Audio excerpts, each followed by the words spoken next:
लंघयते गिरिं यत्कृपात्तमहं वन्दे परमानन्दमाधवम्।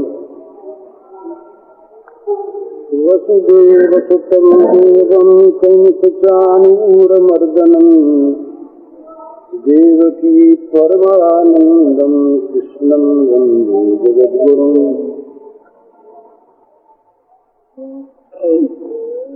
वन्दे मुकुन्दमरविन्ददलायताक्षम् कुन्देन्दुशङ्खदशनं शुचिगोपवेशम् इन्द्रादिदेवगणवन्दितपादपीठम् वृन्दावनालयमहं वसुदेवसूनुम्। तमाम दोषों से बचकर, तमाम अवगुणों को हटाकर सद्गुण संपन्न होने और भगवान के दैवी गुणों को अपनाकर भगवान को प्राप्त करने का एक साधन है। साधन बहुत से हैं, उनमें एक यह है कि निरंतर सद्गुणों का चिंतन करना। मनो दो प्रकार से मनुष्य अपने अवगुणों को दूर कर सकता है। एक तो अवगुणों से लड़ते रहना, एक सद्गुणों को पुष्ट करना। इनमें मनोवैज्ञानिक तरीका यह है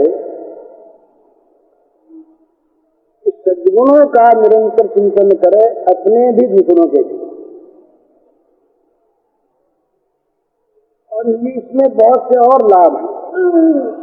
घर में भाई भाई में झगड़ा, पति पत्नी में झगड़ा हो, रिश्तेदारों में झगड़ा हो, पड़ोसियों में झगड़ा हो,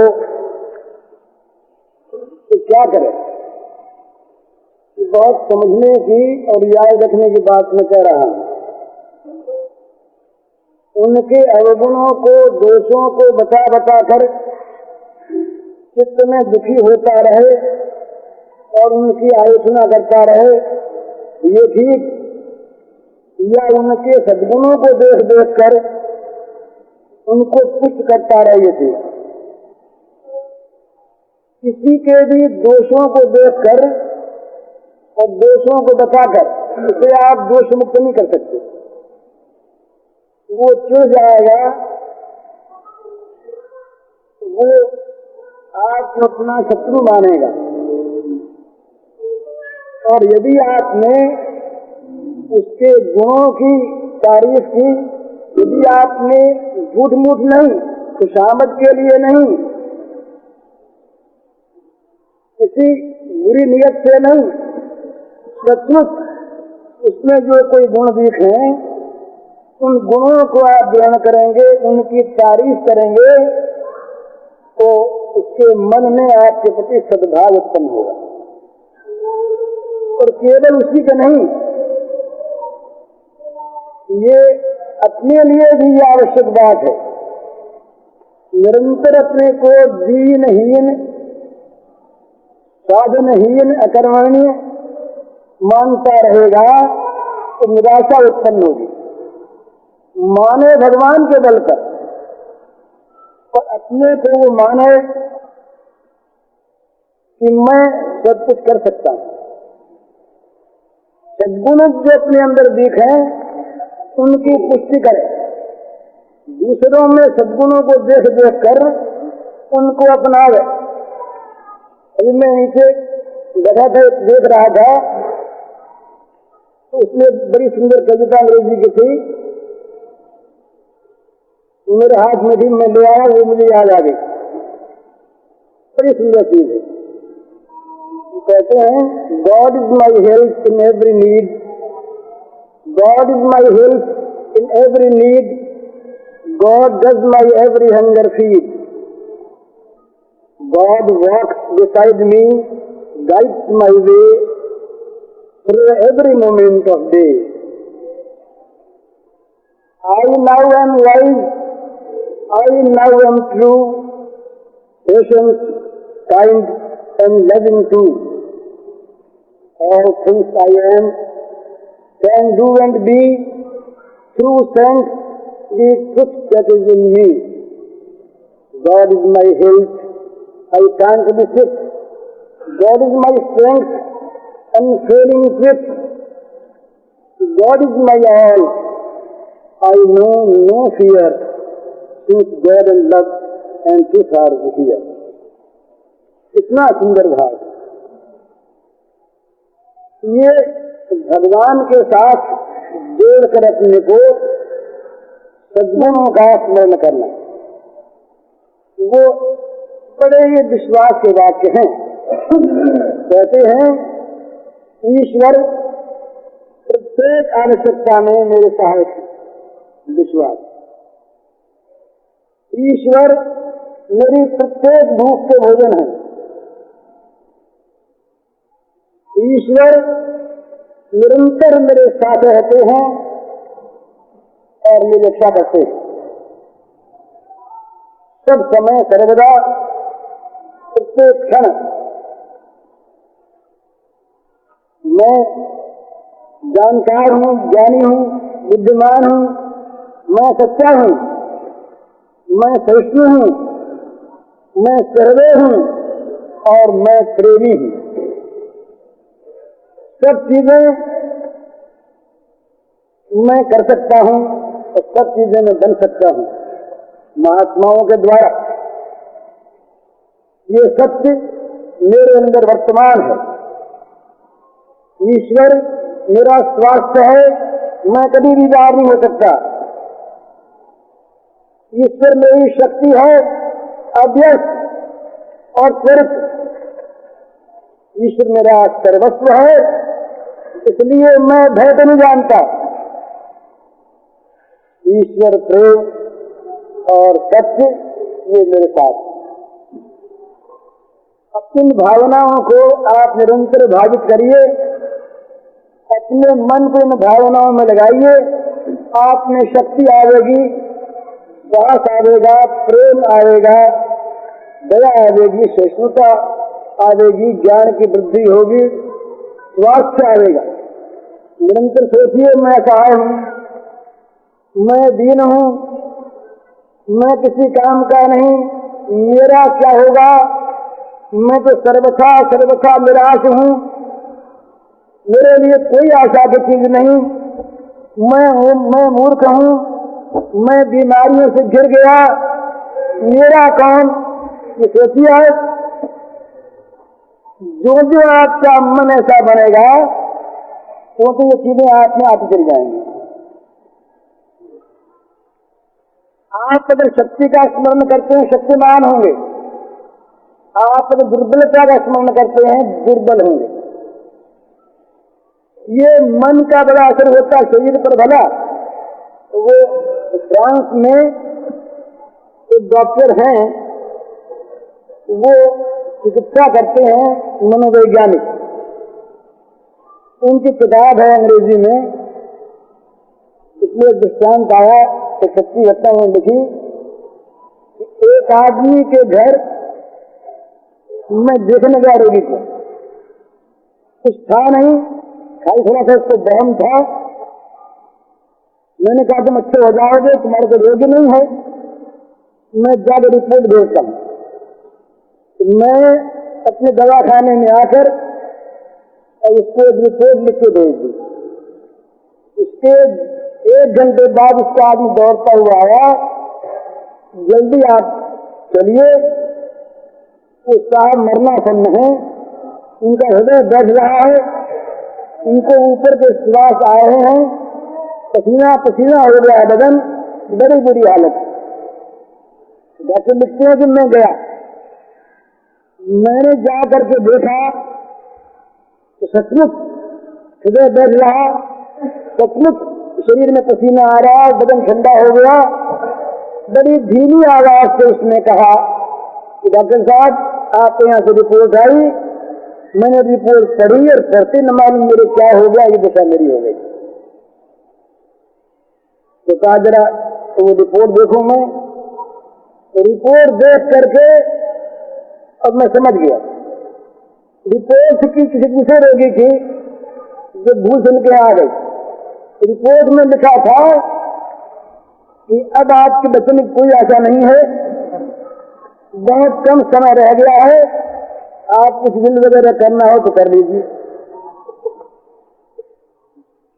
इस रिपोर्ट को पढ़ते ही इतना असर पड़ा शरीर पर, मन पर, कि शरीर अवसन्न हो गया, मरना सन्न हो गया। तो डॉक्टर ने कहा नहीं, हमसे बड़ी भूल हो गई, ये रिपोर्ट आपकी नहीं है, आपकी रिपोर्ट में अभी मंगवाता हूँ। आदमी भेजा, छपी रिपोर्ट उसकी थी, टाइप की हुई, वो आई, उसमें लिखा आपको कोई रोग नहीं, आप बिल्कुल स्वस्थ हैं, आपके मन में कुछ कमजोरी है, आप पहाड़ पर हो आइए। जब उस रिपोर्ट को देखा, हृदय में बल आ गया, पसीना सूख गया, कांपना बंद हो गया, ताजगी आ गया। एक घटना सुनाऊं मैं आपको, सच्ची घटना है, सुनी हुई मैंने, देखी नहीं, परीक्षा सुनाई होगी। हिंदुओं का तो हमारे हिंदुओं के यहाँ ये जो रक्षा पूर्णिमा होती है, इस दिन वो दीवारों पर कुछ लिखते हैं और उनकी पूजा होती है, उनके भोग लगाया जाता है, मैंने उसको सून कहते हैं। तो घर में विदेश के यहाँ और घरवाली ने एक लोटे में वो गेरू भिगो कर रखी, लोटे में भर दिया उसको, तो सवेरे तक वो भीग जाएगी तो सवेरे उसको लिख लेंगे। लोटा रख दिया चारपाई के नीचे, और वो पुरुष जब बाहर से आए हैं तो खटिया पर सो गए। उन्हें लोटे की बात मालूम थी नहीं, तो प्रातः काल उठे, अंधेरा था, जल्दी उठते थे, तो देखा लोटा मिल जाए, पानी भरा हुआ तो ले जाए, जंगल जाए, तो अंधेरा था, तो पेड़ को देखा लोटा पानी का भरा हुआ, उसे ले गए, जंगल गए, हाथ धोया, इतने में कुछ उजेला हो गया, वो तमाम लाल पानी था, पानी पानी चारों ओर बिखर गया, लाल, इतना खून निकला, आज मैं कैसे जीऊंगा, ये मन में बात आ गई, इतना खून निकला, तेरो खून होगा, वहीं वो मरना सन्न हो गए, गिर पड़े। जब घर वालों को ये पता लगा कि बहुत देर से नहीं आए, तो घर वाले गए बेचारे खोजते खोजते उठा के इसे लाए। अब उसको बोली आवे नहीं, शरीर कांप रहा, हाथ में ठंडे हो गए, बड़ी मुश्किल। घर लाए, खटिया पर सुलाया, बैदी जी को बुलाने आदमी भेजा। स्त्री ने कहा कि भाई पीछे वो भगवा लगेगी, तो भगवा लगने से पहले लिख लेना चाहिए। तो ढूंढने लगी, लोटा था नहीं, उसने कहा कि मैंने लोटे में रात को भिगो के रखी थी, हिम्मत वो लोटा कहाँ चला गया, ये आवाज गई उसके कान में। उसका कौन सा लोटा कहाँ रखा था, इसके नीचे रखा था मैंने, उसमें हिम्मत गई, उसमें हिम्मत रही, अरे तो खून नहीं था, तो मेरा बहन था, सुनना हो गया, अच्छा हो गया, बीमारी मिट गई। तो ये साइकोलॉजिकल, ये मनोवैज्ञानिक तत्व है कि हम जिस प्रकार की भावना करते हैं, निराशा की भावना करिए आपके जीवन में निराशा आ जाएगी। आप अपने मन में ये भावना करिए कि भगवान की ताकत मेरे अंदर है। ये मैं कर रहा था, उस पत्र निकटता यूनिटी, उसमें एक घटना लिखी। एक बीमार आदमी, इस बीमार आदमी ने बहुत इलाज किए, वो अच्छा नहीं होता था, उससे बड़ी तकलीफ रही। डॉक्टरों ने कहा कि अच्छा होने की कोई आशा नहीं है, तो उसने किताब पढ़ी। उस किताब में लिखा था कि हमारे शरीर के अवयवों में प्रत्येक अणु परमाणु जो है ये भगवान के द्वारा निर्मित है। शरीर का प्रत्येक सेल जो है, प्रत्येक परमाणु अणु, ये सब भगवान ही है। इसके मन में आया कि भगवान तो मेरे होते हैं, मेरे रोग क्यों? अगर शरीर के सारे परमाणु भगवान हैं तो मुझे रोग क्यों होना चाहिए? तो कहा मुझे नहीं हो सकता। विश्वास किया मन में, और वो 1 घंटे में चल गए। उसने अपनी घटना लिखी है, यूनिटी नाम है जो पत्र निकलता कैलिफोर्निया से, उसने घटना लिखी हुई है। तो अभी मेरे पास एक पत्र आया है, मैं वो दूंगा आपको जांच कराने के लिए। जोधपुर के पास एक ठिकाना है, उसमें ठाकुर साहब के भाई रहे थे, मुकुंद सिंह उनका नाम। तो अभी हाल घटना है, उनके पेट में 10 शेर की कोई जांच,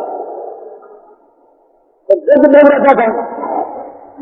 अच्छा है तो जोधपुर अस्पताल में उनको लाए।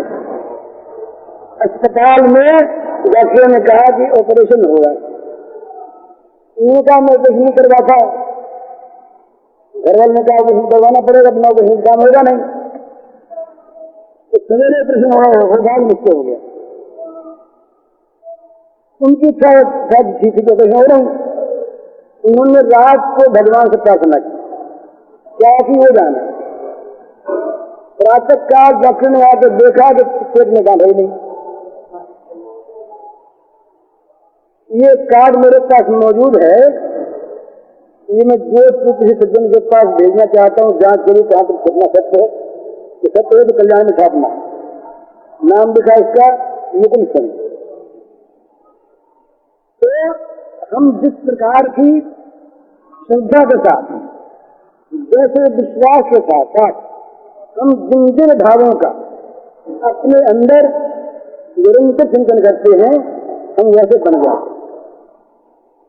तो भगवान पर विश्वास करके निरंतर चिंतन करे सज्जनों का, अपनों का भी, ये सोचे कि जो हमारे दुर्गुण हैं वो तो भगवान की कृपा से हो जाएंगे तत्काल। सद्गुण है भगवान की देन। तो भगवान ने हमने कृपा करके सत्य दिया है, ज्ञान दिया है, दया दी, करुणा दी, क्षमा दी, प्रेम दिया। इन सारे भावों का चिंतन करें निरंतर, तो अपने अंदर क्या होगा कि जो अवगुणों से लड़ने में जो ताकत खर्च होती है, वो ताकत हमारी लग जाएगी सद्गुणों के पुष्ट होने में। क्योंकि ताकत मन की लगती है ना, ये बुरा, ये बुरा, ये बुरा, ये बुरा, तो बुरे घटाना है। अनिष्ट का चिंतन इसके साथ लगाई, इसकी जगह अनिष्ट को नाश करने वाली ऐसी शक्ति, ऐसी सेना अंदर पैदा करते हैं, ऐसा हम प्रकाश अंदर उत्पन्न कर दें जिससे वो अनिष्ट का अंधकार रहेगा नहीं। वो प्रकाश है भगवान के आश्रय पर सद्गुणों का सेवन, दूसरा सद्गुणों की भावना कर।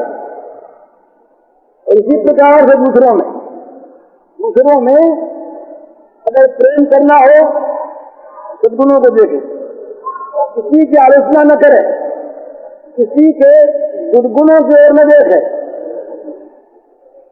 मैंने काल भी ये कहा था कि वो व्यावहारिक है और इस किताब में कुछ दोष नहीं है। ये किताब अंग्रेजी की है, how to win friends, how to win friends, Carnegie की लिखी हुई है, अंग्रेजी में किताब है। मन अपने मित्रों पर विजय प्राप्त कैसे करें, ये इस किताब का नाम है। सभी का एक ही है, अगर किसी को भी अपने वश में करना हो, उसके सच्चे गुणों को देखो, उसके गुणों की तारीफ करो, उसके गुणों का आदर करो, उसके दोषों को मत देखो, दोषों को भूल जाओ, दोषों की आलोचना करना छोड़ दो, तो धीरे धीरे तुम्हारा मित्र बन जाएगा, उसका तुम्हारे प्रति विश्वास पैदा होगा। बल्कि यहाँ तक एक तरीका है, अगर किसी बैरी को मित्र बनाना हो, ये सब काम तो करना चाहे ही हो, पर वो रात को सवेरे रोज अपने मन से मित्रता के भावों को उसके पास भेजे। मन में मैत्री की भावना के प्रति पहले कल्पना करें और कल्पना करके उस मैत्री भावना को मनु के द्वारा कोई समर्पण करें। मैत्री भावना उसके पास जाए, इस प्रकार की भावना करें। ये इस प्रकार का एक संबंध है संसार में सबका एकता, कि वो हमारे मन की भावना उस पर जाकर प्रतिफलित होगी, उसके मन पर जाकर के वो अपना असर डालेगी। जो विरोधी भाव उसके मन में है उनको हटाएगी, मिटाएगी, संशोधन करेगी। इसलिए इस प्रकार का एक क्रम है ये किसी भी शत्रु को मित्र बनाने का। उसके प्रति मन में सद्भाव रखे, उसके प्रति क्रिया में सद्भाव रखे और अपनी सद्भावना, अपने शुद्ध विचारों को उसके पास भेजता रहे और नियम करे कि रोज 2 घंटे में 2 मिनट 4 मिनट इस प्रकार की भावना हम भेजेंगे। इस भावना से क्या होगा? इस भावना वहां भेजते भेजते हमारा मन तो हो जाएगा सद्भाव में, इस पर पड़ेगा उसका असर, उसका मन पलटता रहेगा। जितनी भावना हमारी अधिक होगी उतना शीघ्र पलटेगा। ये आप करके देख लीजिए भले, ये अनुभूत तथ्य है। तो इसी प्रकार से इस चीज को आप रखिए, मैं बीमार हूं, मैं बीमार हूं, मैं बीमार हूं, मेरे रोग हो गया, मेरे रोग हो गया, रोग में उगल हो जाएगा। तो भोला हुआ है तो बढ़ जाएगा। मैं स्वस्थ हूं, मेरे कोई बीमारी नहीं, तो बीमारी वहां रहने को स्थान ढूंढेगी। स्वस्थ में है ना, God is my health, I can't be sick. कितनी बढ़िया बात, ईश्वर मेरा स्वास्थ्य है, उन्हें कभी बीमार नहीं हो सकता। कितनी बढ़िया भावना है। इस भावना को बार बार अपनाइए। ईश्वर मेरा सुख है, मैं कभी दुखी नहीं हो सकता। ये भावना करिए आप, मैं सुखी, मैं सुखी, मैं सुखी, मैं सुखी। यूं जीव से भी रखिए। क्या होगा? ये रिपीटेशन होगा जीव के द्वारा रखनी जो होगी, इसको इसका मन पर असर होगा और मन वैसा बन जाएगा। ये सुख दुख कोई बात नहीं आते हैं, ये बिल्कुल सत्य की बात है। जिसके मन में दुख को स्थान नहीं है वो दुखी नहीं हो सकता, चाहे अवस्था कोई भी रहे। बाहर की अवस्था जो है ये दुख ये मन पर कभी से डालती है कि जब मन उसे ग्रहण करता है। मन नहीं ग्रहण करता। वो प्रहलाद रघुत दत्तात्रेय जी की बात की थे, बोले भाई आप मोटे कार्य बने तो बड़े यहाँ पर आपको कहां से इतना सुख मिलता है? फिर भैया हमको दुख मिलते ही नहीं। ऐसा क्या? कभी हम हाथी में बैठ जाते हैं तो कभी कोई गड्ढे में बढ़ा देता है, कभी जमीन पर सोते हैं, कभी मखमली गड्ढे पर, कभी खाने को मिलता ही नहीं और कभी माल मिल जाता है, हमें परवाह है नहीं, दुख हमारे पास आता नहीं। नित्य सुखी कौन? नित्य सुखी कौन? जो अपने अंदर से दुख को हटा दे। दुख हटाना क्या है? मैं दुखी हूं ये कल्पना कभी आने न दे। मैं सुखी, मैं सुखी, मैं सुखी हर हालत में। दुख बाहर घटना में नहीं है। मेरे बुआ है, वो बड़ी उम्र की है, उसके पति को गुजरे बहुत वर्ष हो गए, उसकी पैर से ठीक चल नहीं सकती, उनके पास पैसा नहीं है, बेटा नहीं है, बुढ़िया है। मैं जब गया उसके पास, जब कभी वो कहती है कि भैया मेरे समान सुखी संसार में कोई है ही नहीं, भगवान ने दुख पैदा किए ही नहीं। तो उससे पूरे दुख क्या होता है? धन पास नहीं दुख, तो शायद नहीं दुख, पति नहीं दुख, पुत्र नहीं दुख, दुख और क्या होता? ये दुख का ही तो नाम है हमारे यहाँ। ये उसके पास कुछ नहीं है। पर वो क्या है? सुख तो बाहर से वस्तु आता नहीं। हमने दुख को मन से निकाल दिया, बहिष्कार कर लिया दुख का। हमारे अंदर भगवान, और भगवान में दुख आ नहीं सकता। ये तो सुख स्वरूप है। अच्छा, हमारे पास दुख आ नहीं सकता, हम सुखी हम सुखी हम सुखी। वो सुखी नहीं आयु संपत्ति वाले, वो सुखैल है। वो जो विषयों के आधार पर सुखी मानते अपने को, वो सुखी नहीं। जो भगवान के अधिष्ठान पर अपने को सुखी मानते हैं, ये दुनिया सकता। अरे कोई मन में ये कर ले, ये कर ले, सच्ची बात है कि भगवान का प्रेम मेरे अंदर, मैं प्रेमी, जगत मेरा कोई द्वेषी नहीं, कोई बैरी नहीं। जगत मुझसे बैरी नहीं रहेंगे।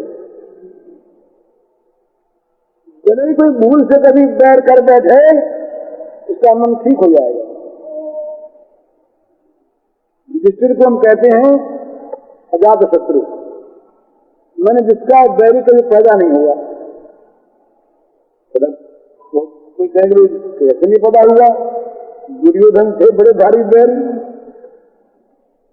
दुर्योधन के मन में भीम से बैर था, अर्जुन से था। पर आप सारी महाभारत को देख डाले, युधिष्ठिर से उसका कभी बैर तक नहीं हुआ। वो तो 5 पांडव के नाते बैरी था। और इसकी घटना ऐसी आती, महाभारत में नहीं आती, अन्य ग्रंथ में आती है। बड़ी सुंदर सुंदर भाव है उसमें। युधिष्ठिर महाराज जब पांडवों कौरवों को जो समाप्त हो गया, लड़ाई खत्म हो गई,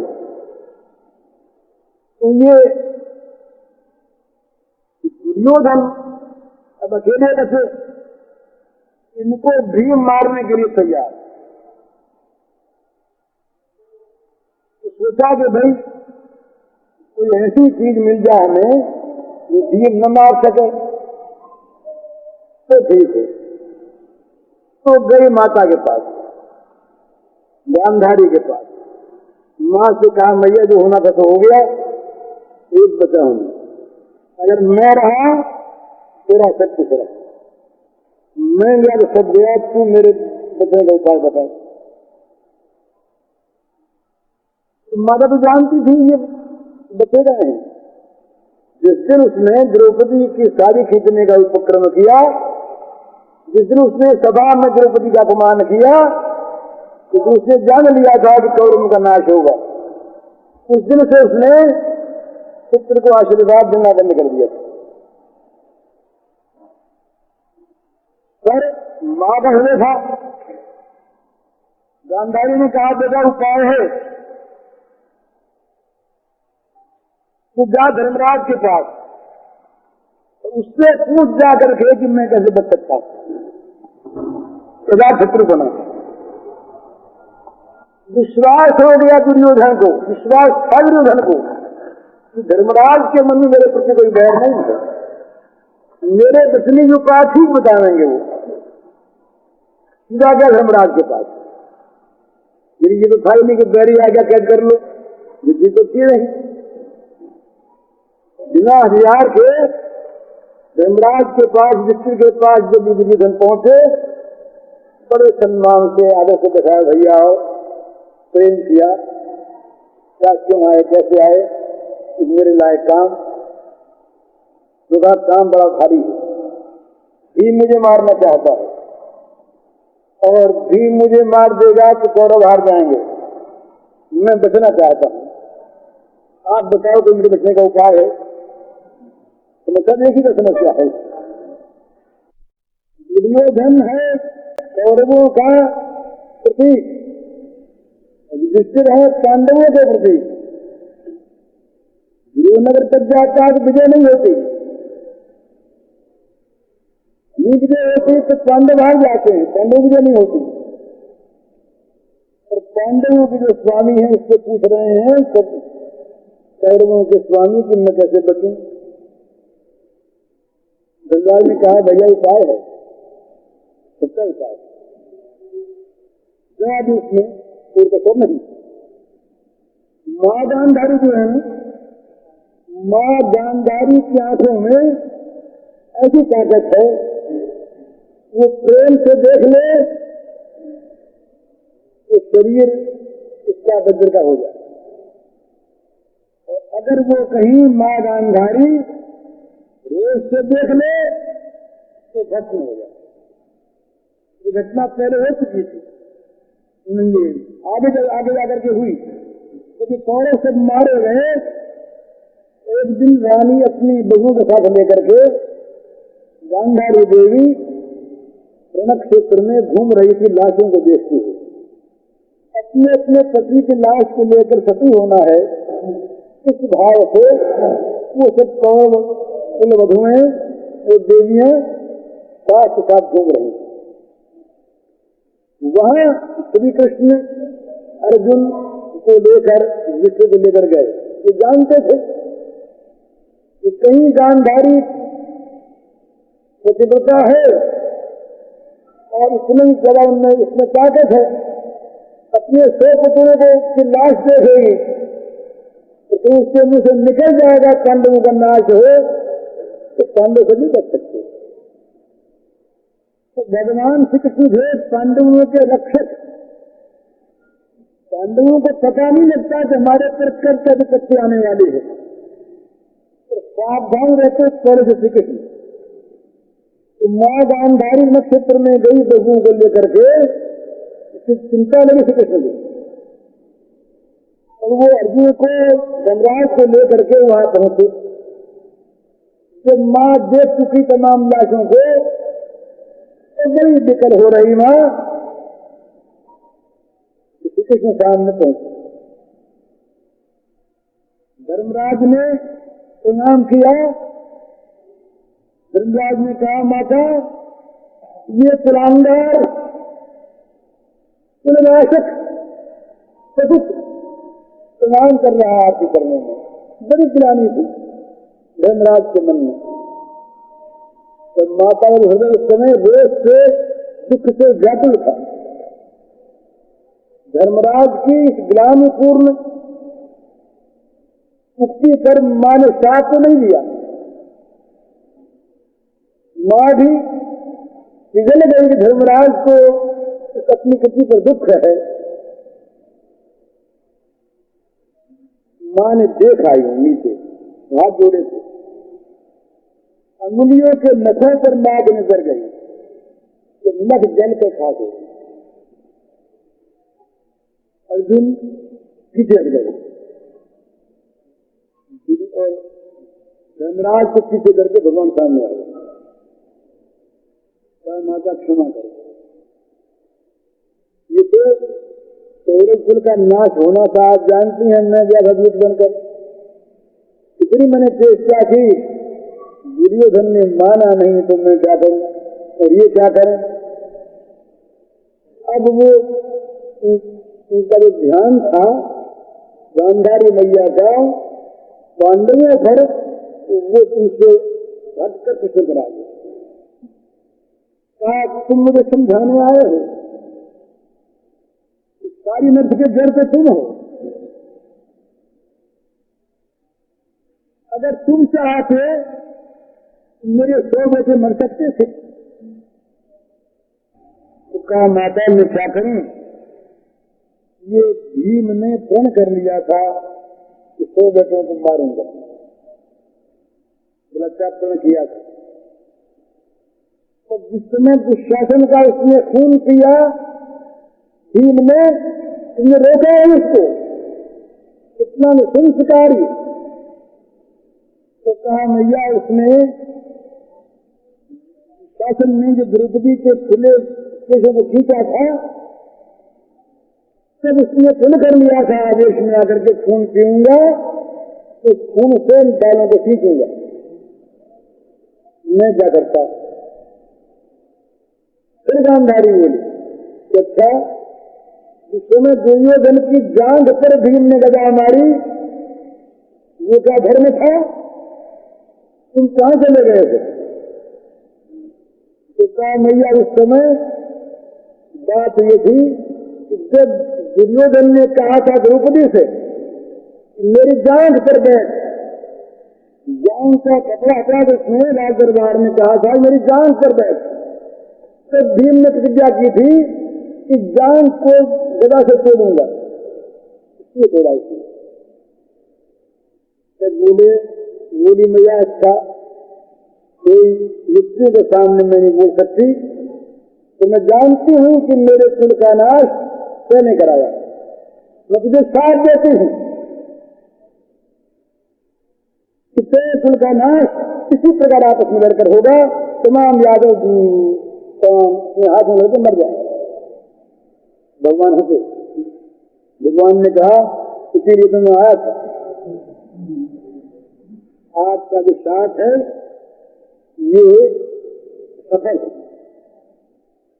सारा भारत पृथ्वी को चल गया कि ज्यादा तो मरते नहीं ऐसे, इनको मारने वाला था नहीं, हिमायत क्या उपद्रव करते सब आपने इनको मरने का उपाय कर दिया, बड़ा अच्छा किया माँ, मेरे पांडव बच गए और यादव तो मरने हैं। तो गांधारी की चीज से श्री कृष्ण जानते थे, धर्मराज जानते थे, तो धर्मराज ने कहा दुर्योधन से कि माँ गांधारी की आंखों में इतना तेज है कि तुम जब माँ के सामने जाओ और माँ से कहो कि एक बार हमारी ओर आप देख लो नजर भर के, तो तुम्हारा सारा अंग वज्र का हो जाएगा, और देखो बिल्कुल नंगे होके जाओ, कोई अंग भी अगर बिना ढके रह गया तो इतना अंग तुम्हारा कच्चा रह जाएगा। ये बात कौन कहते हैं? धर्मराज कहते हैं अपने शत्रु से जिसको मारना उनके लिए अच्छा आवश्यक है। कृष्ण तो तैयार पहले से उन्होंने सोचा कि कहाँ जाके आए और क्या कर रहे हैं, रास्ते में मिले। दुर्योधन जी कहाँ गए थे आप? तो महाराज माँ के पास, धर्मराज के पास गया था। क्यों गए थे? इसलिए गया था कि मैं भीम से न मर सकूं, उपाय पूछने। क्या उपाय बताया मुझसे जी ने? बोले कहा कि माँ से कहो कि आँख की पट्टी खोल दे तो तुम नंगे हो के माँ के सामने खड़े हो जाओ, तुम बद्र के हो जाओ। भगवान होते बाबा बात सकती गांधार में ही ताकत, तो सीखने वाले भी तुम मौत के डर से इस उम्र में नंगे जाओगे माँ के सामने, तुम्हें शर्म नहीं आएगी? अरे मरना ही तो है ना, खुद तो मरने के लिए पैदा होता, तुम कम से कम जांघिया पहन लो तो चले जाओ माँ के सामने। हाँ बोलिए बात ठीक ना, आपने ठीक बताया, बड़ा माँ के सामने नंगा कर जाता। इसे ये बात मालूम थी नहीं कि जांग तोड़ने की प्रतिज्ञा अधीन कर चुके हैं, भूल गया उस समय। जांगिया पहन के गया माँ के सामने, माँ ने देखा, माँ ने पूछा, धर्मराज ने कहा था कि जांगिया पहनने की बात बोलना, उनने कहा था नंगे होकर जाना, तो किसने कहा? किसने कह दिया क्या? बोला हाँ महामाता दुख, यही होना है, यही श्री कृष्ण की इच्छा है, उनकी इच्छा है वही होगा बेटा, जाओ। उन्होंने कह रहा था अजात शत्रुपना धर्मराज का, धर्मराज के मन में कोई बैरी था ही नहीं, कोई बैरी पैदा उनके हुआ ही नहीं। लड़ाई इतनी हो गई जिसको हो गया सब मारे गए, तो धर्मराज के मन में कभी ये नहीं आया कि मेरा कोई बैरी है। धृतराष्ट्र को घर में रखा, इतनी सेवा की, आश्चर्यित हो गए वो। भीम ने जरा सा उनके साथ बुरा बर्ताव किया बीच बीच में, तो धर्मराज के मन में कुछ, अपने मन में अगर कोई अजात शत्रु हो, ये मन में भावना कर ले कि मेरा कोई बैरी नहीं, मेरा कोई बैरी नहीं, मेरा कोई बैरी नहीं, मैं सबका मित्र, मैं सबका प्रेमी, इसका बैरी कोई रहेगा नहीं, तो इसे बैरी हटाएगा। जिस प्रकार की हमारे मन की धारणा होगी उसी प्रकार के बने। ये नेगेटिव चीज जो है ना, नकारात्मक अनिष्ट जो वस्तुएं हैं, इनको याद न करें, न अपनी करें, न दूसरों की करें। और जो सद्वस्तुएं हैं, सद्भाव हैं, उनका स्मरण करे, उनका पोषण करे, उनको पुष्ट करे, उनको बढ़ावे, वही बांटे और वही खींचे। ये अपने अंदर से दो चीज बराबर होती रहती है, बराबर, एक दान और एक ग्रहण। अपने अंदर से अपने जैसे भाव हैं, उनके परमाणु निकल निकल कर विचारों के नित्य दूर दूर तक फैलते हैं। और बाहर के सजाती जो परमाणु हैं अंदर खिंच के आते हैं। एक चिंतक अंदर है, एक संत अंदर है, बाहर खींचता है, वो खींचता है। तो हमारे मन में अगर सद्भाव है, सद्गुण है, क्षमा, दया, सत्य, प्रेम, करुणा इत्यादि है, तो हम जगत यही देते हैं, अपने आप देते हैं। और हमारे मन में अगर दोष भरे हैं, क्रोध, काम, लोभ, मोह, मद, मत्सर, ईर्ष्या, द्वेष, हिंसा, बैर, तुम जगत को ये देते हैं। अपने मन में सद्गुणों को भरे, बार बार सद्गुणों का चिंतन करें, सद्गुणों को पुष्ट करें, सद्गुणों को फैलाएं, ये बड़ी आवश्यक बात, इसकी बड़ी आवश्यकता है। और इसके बदले में यदि हम दुर्गुणों को करें अपने अंदर, दुर्गुणों को रखें, तो अपनी तो हानि है ही, एक जगत की भी हानि। कोई आदमी कहे कि मैं जगत का क्या बोला करता हूँ जी, मैं तो अपने घर में शराब पीता हूँ और मैं अपने घर में गंदी जबान बकता हूँ, मैंने देखो क्या बुरा किया, ये ठीक नहीं। वो जो कुछ करता है जो उसके मन में है, वो जगत को वही दे रहा है अनवरत। जगत के पास उसके मन की चीजें पहुंच रही हैं लगातार, बिना उसके कहे, बिना सुने, बिना प्रेरणा के, अपने आप। तो इसलिए अपने मन में शुभ भावों को रखे। और ये एक कला है, ये आर्ट बड़ा सुंदर है कि घर में, अड़ोस पड़ोस में, गांव में, संबंधियों में, देश में, विभिन्न मतवादियों में अगर प्रेम करना है, तो उनके गुण देखना शुरू करो, उनके गुणों की तारीफ करो, सच्ची बनावटी नहीं। उनके गुण पुष्ट हैं, इस प्रकार की स्थिति पैदा करो। उनको द्वेष करना पड़े, उनको बैर करना पड़े, उनको बदला लेना पड़े, उनके मन में हिंसा के क्रोध के भाव उत्पन्न हो, ऐसी स्थिति न आने दो। जगत में कोई बुरा नहीं है, सब में भगवान है, सब में वही आत्मा है जो तुम्हारे अंदर। ये जो हम किसी में बुरे की भावना करके, अनिष्ट की भावना करके, अपने अंदर बुराई की भावना करके हम बुरे को स्थान देते हैं, हम बुराई को बुरी चीज से एक पोषण देते हैं, इसको हम जगत में फैलाते हैं। तो बुराई को पोषण कभी न दें, किसी प्रकार न दें। कोई प्राणी जगत में ऐसा नहीं है जो गुणहीन हो। हमारी आंखें ऐसी बननी चाहिए जो जाकर के टिके गुण पर, दोष पर टिके ही नहीं। हमारी आंख बन गई इससे विपरीत, वो पद पद पर दोष देखती है, गुण नहीं देखती। इसलिए गुण गाने में भी हमें दोष दिखता है। जहाँ सद्गुण अधिक है बोले अमुक आदमी माला बहुत फेंकता है, बोले कोई न कोई इसके मन में बुरी नियत होगी तब करता होगा, जिंदगी में नियत माला को फेंकता पड़ा। तो चाहे वो बेचारा माला फेंकते सुविधाएं से, तो हमारे मन में इस माला फेरने वाले में दोष की कल्पना कर ली। हमारे सामने से निकला एक आदमी अपनी धुन में जा रहा है, अपने काम जा रहा है, लोग देखो कितना घमंडी है, हमारी ओर देख करके इसने प्रणाम भी नहीं किया, राम भी नहीं किया। ये हमने अपने मन का दोष उस पर थोप दिया।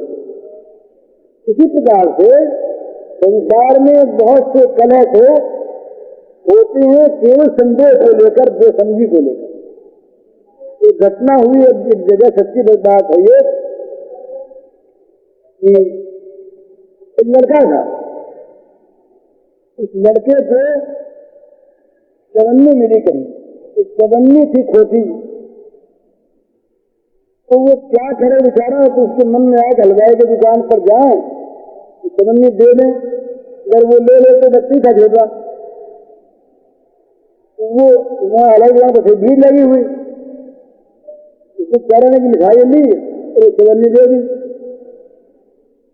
चवन्नी जो थी उसने हलवाई ले ली, उसे देखा नहीं, उसने वो गोलक में डाल दिया, लड़के को बड़ा हर्ष हुआ, मिठाई एक हाथ में लिए, अरे चल गई चल गई चल गई चल गई कहने लगे। इन दिनों उस गांव में शहर में था, हिंदू मुसलमानों में आपस में सुना था, दवा चल गई अर्थात लाठी चल गई, बंदूक चल गई, बोलना शुरू हो गया। जब पता लगा दंगे का, उसके मूल में ये चीज निकली कि लड़के की चवन्नी चल गई। इस प्रकार से बहुत से झगड़े जो होते हैं ना, ये वहम से होते हैं। हम समझते हैं दिवाली मारेगा,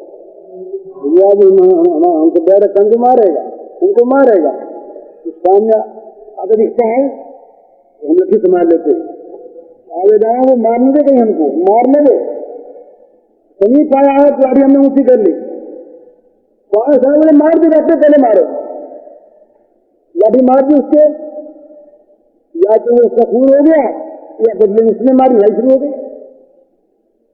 इसी प्रकार से जगत में बहुत झगड़े जो होते हैं ना, वो केवल वहम पर, बेसमझी पर और बिना जांच किए उस चीज को ग्रहण कर लेने पर होते हैं। गत वर्ष की बात है, मैं बैठा था नीचे और अपना गरवान बड़े गुस्से में भरा हुआ है,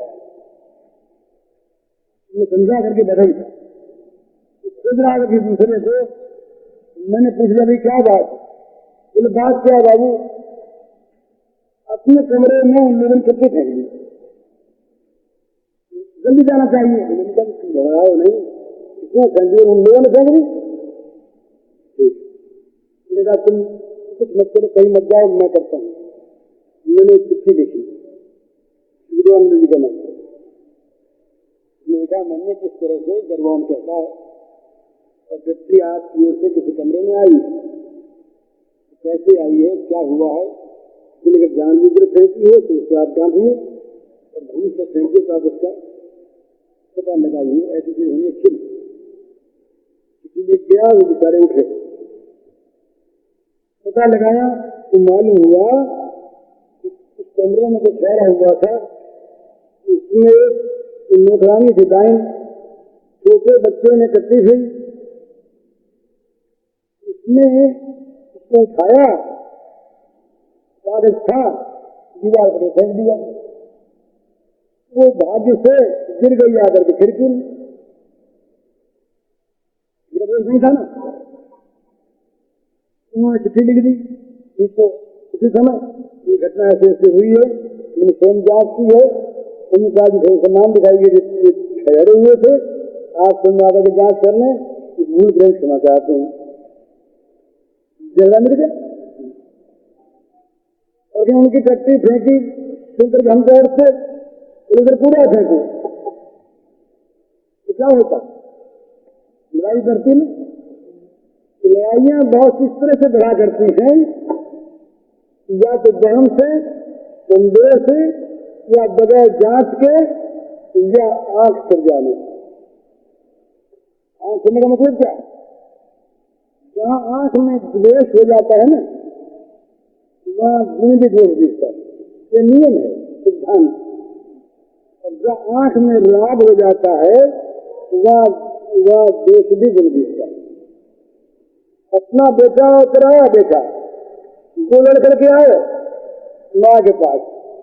माँ को अपने बेटे का दोष प्राय दिखेगा नहीं, तुझे दिखेगा।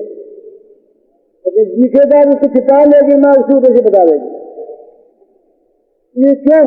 ये राग है, ये राग। तो ये इसलिए दूसरे का गुण देखे तो दूसरे में कहीं दोष दिखाई दे तो ये सोचे पहले कि मेरे में कोई दोष है या नहीं। अगर यही दोष अपने मिल गया तब तो उसमें दोष देखने वाले हम कौन होते हैं?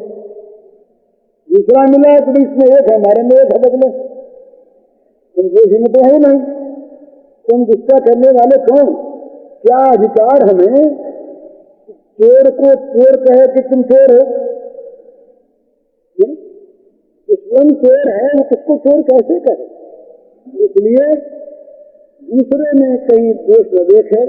और जगत में अगर सबसे प्रेम बढ़ाना हो, सुनने तरीका यह है, दोष न देखे। इन्हें दोष चालीस में अगर भी सुनती भी दीवार सुनती है, दीवार न सुने तो आकाश में जो शब्द रहता है ये आकाश सुनता है। और यहाँ तक आकाश के अंदर से होकर के परमाणु पहुंच जाते हैं, इसके मन तक जाकर टकराते हैं। क्या शब्द बोलना है, इसके मन में चीज आ जाती है, आदमी हमारी निंदा कर रहा है, चाहे वो सच ना आए। इसलिए सावधानी की आवश्यकता जगत में जिसको रहना है सुख से, इस तरीका उसका ये है कि सद्भाव का, सद्गुण का हमेशा पोषण करे, इसको बढ़ावे। अनिष्ट से लड़ने की अपेक्षा, अवगुणों से लड़ने की अपेक्षा सद्गुणों का पोषण करना अधिक सहज है, अधिक लाभदायक है। और अवगुण फिर अपने आप मर जाएंगे। अवगुणों से लड़ने जाएंगे आप, इसमें क्या होगा? भाई झूठ के बदले झूठ बोलो।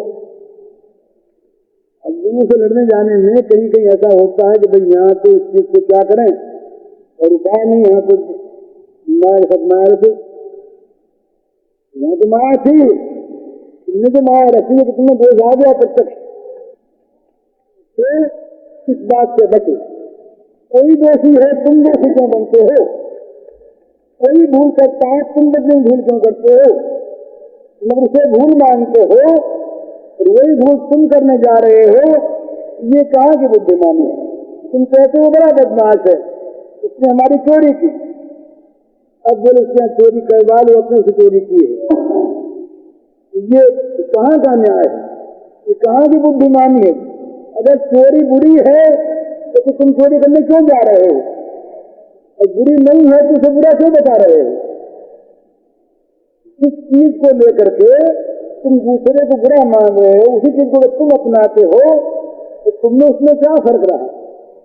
तुम उससे किस बात में ज्यादा अच्छे हो?